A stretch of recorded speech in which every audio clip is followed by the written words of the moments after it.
أعوذ بالله من الشيطان الرجيم. بسم الله الرحمن الرحيم.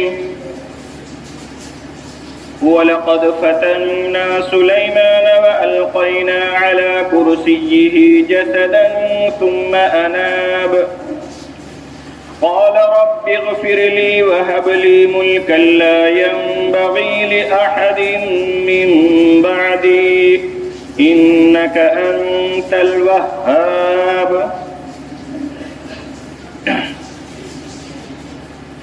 وَلَقَدْ فَتَنَّا سُلَيْمَانَ، اور ہم نے حضرت سلیمان علیہ السلام کی آزمائش کی. کل کے درس میں اس بات کے تعلق سے گفتگو ہوئی کہ اللہ تبارک و تعالیٰ کی طرف سے آزمائش کے مقاصد کیا کیا ہوتے ہیں اور کس کس وجہ سے انسان کی آزمائش کی جاتی ہے. اب یہ سمجھنے کی کوشش کیجئے کہ اللہ تبارک و تعالی کس کس چیز کے اندر امتحان کرتے ہیں، یعنی پرچہ امتحان میں مضامین امتحان کیا ہوتے ہیں. اللہ عز و جل نے فرمایا وَلَنَبْلُوَنَّكُمْ بِشَيْءٍ مِّنَ الْخَوْفِ، کہ ہم تم کو ضرور بھی ضرور آزمائیں گے. بِشَيْءٍ مِّنَ الْخَوْفِ، تھوڑے سے خوف کے ذریعے، وَنَقْصٍ مِّنَ الْأَمْوَالِ وَالْأَنفُسِ وَالثَّمَرَاتِ، مالوں کے اندر کمی کر کے، اولاد کے اندر کمی کر کے، پیداوار کے اندر کمی کر کے. اس آیت کے اندر لفظ خوف آیا ہے. یہ لفظ خوف ان تمام مثالوں کو جامع ہے. کبھی اللہ کی ناراضگی کا خوف ہوتا ہے، کبھی والدین کی ناراضگی کا خوف ہوتا ہے، کبھی بادشاہ اور وقت کے فرما روا کی ناراضگی کا خوف ہوتا ہے، کبھی ملازمت کے چھوٹ جانے کا خوف ہوتا ہے، کبھی دشمن کا خوف ہوتا ہے، کبھی پیداوار کے کم ہونے کا خوف ہوتا ہے. البتہ ہر چیز کے اندر خوف شامل ہوتا ہے. تو خوف کے ذریعے سے آزماتے ہیں. اسی طرح اللہ نے فرمایا وَنَبْلُوَكُمْ بِالشَّرِّ وَالْخَيْرِ فِتْنَةً، اور کبھی ہم خیر کے ذریعے اور شر کے ذریعے آزماتے ہیں. خیر کے ذریعے اور شر کے ذریعے آزماتے ہیں. خیر و شر، خیر کا مطلب یا تو بھلائی لے لے یا مال لے لے، شر کا مطلب برائی لے لے یا فقر و فاقہ لے لے. مطلب یہ ہوگا کہ کبھی تو ہم مال دے کر آزماتے ہیں اور کبھی مال لے کر آزماتے ہیں، یا کبھی کبھی بھلائیوں کے اندر آزماتے ہیں، کبھی کبھی برائی کے اندر آزماتے ہیں. یعنی جس برائی کے اندر انسان لگا ہوتا ہے اسی برائی کے اندر اللہ اس کی آزمائش کر دیتے ہیں.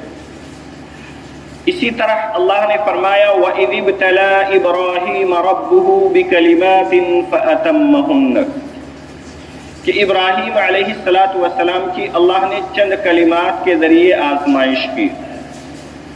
فَأَتَمَّهُنَّ، تو حضرت ابراہیم علیہ السلام ان کے اندر پورا اتر آئے. ہم سمجھتے ہیں کہ حضرت ابراہیم علیہ السلام کا امتحان یہ تھا کہ بیٹے کو ذبح کرنا تھا، نمرود کے نعرے نمرود کے اندر گرنا تھا. صرف یہی نہیں تھے، یہ تو دو ہے. اس آیت کے اندر اللہ نے لفظ کلمات استعمال فرمایا جو کلمے کی جمع ہے. مفسرین کرام نے اس کے اندر بہت سارے اقوال نقل فرمائے ہیں. ان میں سے ایک قول یہ بھی ہے کہ اللہ نے ان کو آزمایا 10 چیزوں میں. وہ 10 چیزیں جو پارہ نمبر 18 سورہ مؤمنون کے شروع میں ذکر کی گئی. قد افلح المؤمنون، الذین هم فی صلاتهم خاشعون والذین هم عن اللغو معرضون والذین هم للزکاة فاعلون۔ یہ 10 چیزیں جو شروع میں ذکر کی گئی ہے اللہ نے ان کے اندر آزمایا۔ تو الغرض اللہ کی آزمائش کسی بھی چیز کے اندر ہو سکتی ہے۔ اگر انسان کو حرام کھانے کی عادت ہو تو اللہ اس کو حرام ہی کھلاتا ہے، اگر حلال کھانے کی عادت ہو تو اللہ اس کو حلال ہی فراہم کرتا ہے، حلال ہی فراہم کرتا ہے۔ اللہ تبارک و تعالیٰ اس انسان کو دیکھتے ہیں اور پھر اس کے اعتبار سے فیصلہ کرتے ہیں اور پھر اسی کے اندر اس کا پرچہ امتحان نکل آتا ہے۔ جیسا کہ آپ نے مختلف صحابہ کے، انبیاء کرام کے واقعات پڑھے ہوں گے کہ جب وہ ایمان لاتے تھے تو کیا ہوتا تھا، ان کے پر تکالیف، مصائب اور مشکلات کی دریا آ جاتی تھی اور باڑھ آ جاتی تھی، کیونکہ وہ ایمان لے آئے تو اللہ نے اسی کے اندر ان کی آزمائش کر دی۔ اور تاریخ کے اندر یہ بات آپ کو عجیب لگے گی کہ جتنے بھی لوگوں کو دین کے لیے ستایا گیا، انہوں نے ستانے کے ڈر سے کبھی ایمان نہیں چھوڑا۔ یہ بھی کامل و مکمل بات ہے۔ حضرت آسیہ بنت مزاحم فرعون کی بیوی تھی۔ حضرت قتادہ فرماتے تھے کہ فرعون نے کبھی ان کو تکلیف نہیں دی، وہ اگرچہ تمام بنی اسرائیل کو تکلیف دیتا تھا، بڑا ظالم تھا، لیکن اس نے حضرت آسیہ کو جب تک ایمان لائی اس نے کبھی تکلیف نہیں دی تھی، کبھی تکلیف نہیں دی تھی۔ لیکن جیسے ہی وہ ایمان لے آئی تو تپتی دھوپ کے اندر لٹا کر ہاتھ پاؤں پر میخ ٹھوک دیا کرتا، میخیں ٹھوک دیا کرتا۔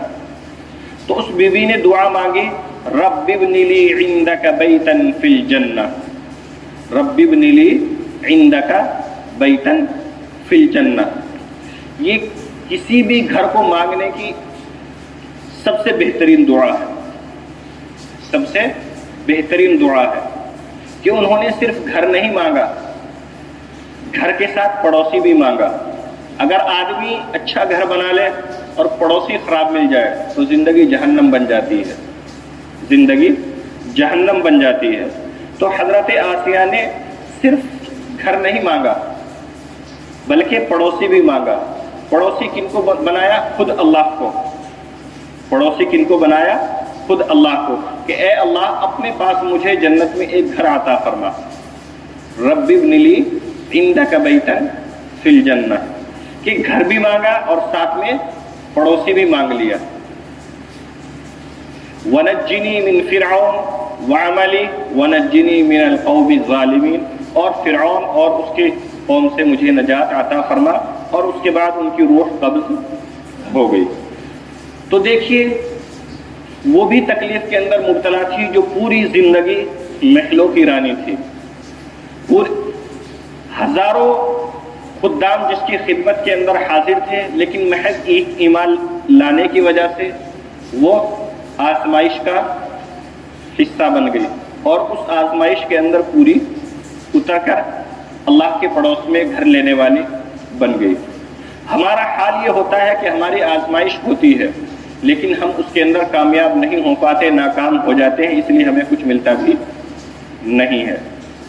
جو بچہ ایگزام میں پاس ہوتا ہے وہی تو اگلے سال اوپر جاتا ہے، پھر جتنے نمبرات سے پاس ہوتا ہے اسی اعتبار سے اس کو ڈگری یا آگے کالج کے اندر داخلہ ملتا ہے۔ دنیا کے اندر بھی یہی دستور ہے، 35 نمبر سے سب کچھ حاصل نہیں ہوتا، اور اللہ کے یہاں 35 نمبر پاس نہیں ہے، اللہ کے یہاں 51 نمبر پاس ہے۔ اللہ کے یہاں آدھے سے زیادہ کم سے کم ہونے چاہیے، آدھے سے زیادہ ہونے چاہیے۔ خلاصہ کلام کہ آزمائش اللہ ہر انسان کی کرتے ہیں کسی نہ کسی اعتبار سے، بس اگر ہم اس کے اندر پورا اتر جائیں تو بات ہے، ایک بات مکمل ہوئی۔ اب دوسری بات سمجھنے کی ہے، چلیے آپ ہی سے پوچھتے ہیں،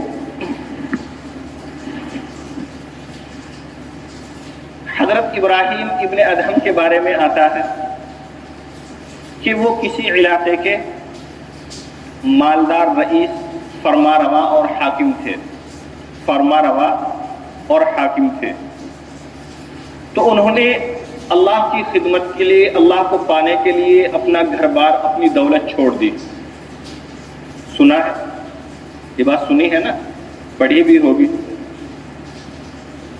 اپنے گھر بار، اپنی دولت چھوڑ دی اور اللہ کی تلاش کے لیے نکل پڑے، اللہ کی تلاش کے لیے نکل پڑے. اب بتائیے کہ یہ صحیح تھا یا غلط؟